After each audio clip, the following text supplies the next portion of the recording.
Gidagsa ang mga buhatan sa Department of Social Welfare and Development kung DSWD sa Mindanao alang sa ipanghatag nga educational assistance. Sa Zamboanga City, 15 ang nasamdan human nagkagubot. Ang detalye sa report ni Krisa Dapitan. Gibana ba ng miabot sa 4,000 ka mga individual ang milinya alang sa paunang payout sa educational assistance sa DSWD sa Zamboanga City High School, Maine.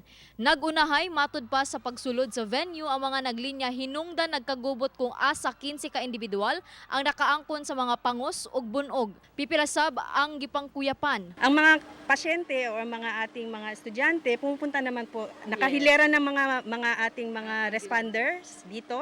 So pumupunta sila sa amin kung meron silang mga gas-gas, o may mga soft tissue injury sila.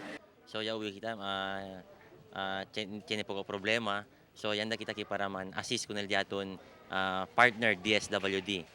Giklaro sab sa DSWD nga ang Educational Assistance Program nga listing pa lang aron masuta sa mismong ahensya ang mga qualified beneficiaries. Tawagan kuno nila ang mga mapili alang sa schedule sa payout. Dugang sab nila nga ang ilang target nga mahatagan og ayuda mao lamang ang mopasar sa guideline sa maong programa. Kung kayo naman po ay hindi mahirap, wag na kayong pumunta.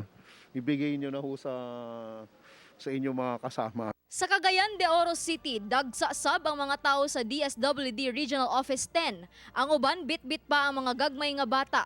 Adunay nakuyapan tungod bilar ug wa pa namahaw kay gikan pa sa lagyo nga barangay. Panawagan nila sa DSWD nga ang dag-on sa ilang matag lugar ang maong programa aron dili na mahasol ang katawhan sa tag-as nga linya. Wala man din siguro sir, unsa man ang among kamatuoran ani? Makadawat mi or dili?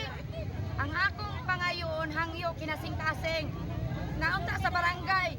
Kay dili maakupahan sa DSWD. Susama sab ang eksena sa Davao City sa buhatan sa DSWD 11.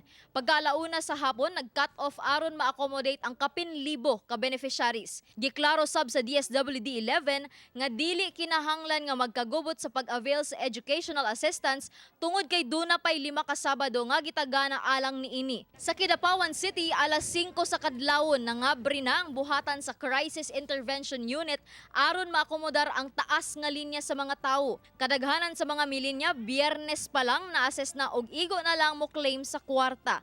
Ubos sa educational assistance, makadawat og 1,000 pesos katong anaa sa elementarya, 2,000 sa high school, 3,000 sa senior high school, og 4,000 sa college. Kauban si Alta Rosales sa kamera, ako si Krisa Dapitan para sa One Mindanao.